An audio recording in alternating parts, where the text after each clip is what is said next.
Nous, comme une institution d'appui à la justice et le corps de défense judiciaire, nous sommes venus par devant le parquet général du Maniema voir monsieur le procureur général pour motif de déposer notre mémorandum qui a pour objectifs principaux. Primo, nous implorons l'acte qui a été commis cet hier. Et secondo, nous demandons que justice soit faite. Nous, comme les confrères de l'illustre disparu, loin de nous l'esprit de doiter certaines personnes comme auteurs, c'est la tâche du ministère public. C'est pourquoi nous venons avec ces mémos devant le parquet général du Maniema, afin que le procureur général, qui est le maître de l'action publique dans le Maniema, puisse déclencher l'action publique en menant les enquêtes appropriées afin de dénicher tout celui qui a été à la base de la mort de Maître Dido. C'est par ces mots que nous, le corps de défense judiciaire, tout en plairant à notre confrère et estimé, si dans le monde politique on l'avait connu autrement, mais dans le monde judiciaire c'est un type bon. C'est un collaborateur qui a aidé presque 60% de la population du Maniema.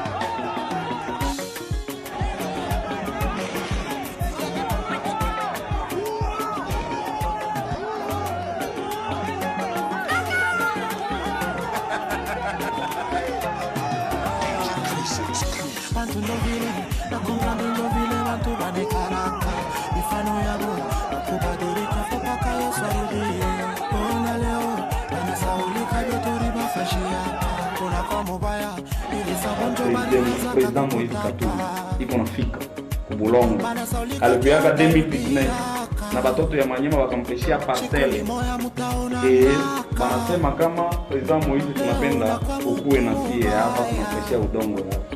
Donc kinu Président Moïse iko nakuya akuye sa vile mgeni iko nakuya kwake kunyumba chikuni moya mutaona naka leo na kwa mtu mubaya bizuri byako banasaulika memie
Ce mardi 28 novembre 2023, le cortège du président Moïse Katumbi a été délibérément attaqué sur le boulevard Joseph Kabila à Kindu.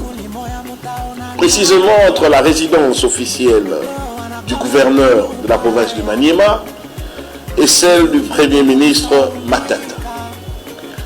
Cette violence, caractérisée par des jets de pierre et des tirs à balles réelles, a occasionné la mort tragique de maître Dido Kassini, président de la jeunesse des Ensembles, avocat au barreau de Kindu et père des 6 enfants. Le corps du disparu est à la morgue de l'hôpital Mapon, où affluent de plus en plus des blessés graves. Parmi ces blessés, on relève le directeur de campagne adjoint du Premier ministre Matata Ponyo, M. Godard Bilengue, qui a fait l'objet de 6 points de suture au regard des jets de pierre reçus. Des sources concordantes attestent que des assaillants ont lapidé le cortège depuis l'enceinte de la résidence du gouverneur Idrissa Mangala. Les tirs d'armes à feu ont été entendus de manière régulière pendant cette opération. Cette agression, manifestement préméditée, est la suite logique de la décision arbitraire du dit gouverneur d'interdire d'abord l'accès à la tribune des manifestations, après que les candidats Tshisekedi, Félix Antoine, de son obédience politique, ait tenu sa campagne, en alléguant les risibles motifs de démarrage des travaux d'entretien. Dans la nuit d'hier, M. Mangala a instrumentalisé les éléments de la police nationale et de l'armée pour démanteler les travaux d'érection du podium de la place Mapon, qui avait été choisi comme solution alternative à ces atteintes délibérées à l'accès à l'espace public.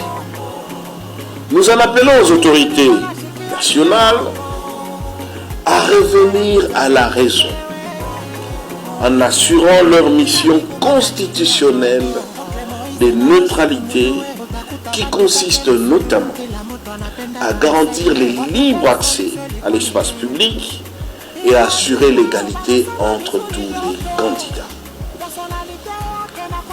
Nous en appelons aux observateurs, tant nationaux qu'internationaux, à toutes les organisations de défense des droits humains, de mener des investigations sérieuses sur les attaques des Kim. Nous en appelons à nos partenaires attachés aux valeurs démocratiques d'activer instamment les régimes des sanctions contre les responsables qui s'emploient à empêcher la tenue des élections libres et démocratiques dont les résultats reflèteront la volonté du peuple congolais. Nous exigeons des autorités nationales, si elles ont encore l'essence de la neutralité de l'État, la suspension immédiate du multirécidiviste et intolérant gouverneur Idrissa Manga. Moïse Katumbi, lors des premiers mouvements des déplacés à Goma, avait remis par les pieds de notre secrétaire général Bolenge Tengue un chèque de 301 000 $ au Premier ministre Samadou Kondi. C'était pour le besoin de se déplacer.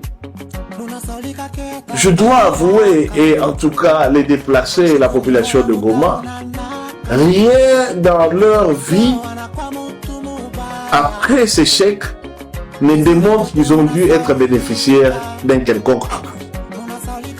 Il s'agissait du gouvernement. Donc par après, Moïse Katumbi a envoyé 65 tonnes de vivres non vivres, jamais parvenu à se déplacer. Raison pour laquelle cette fois-ci, il est passé par Caritas afin que ces vivres parviennent aux déplacés.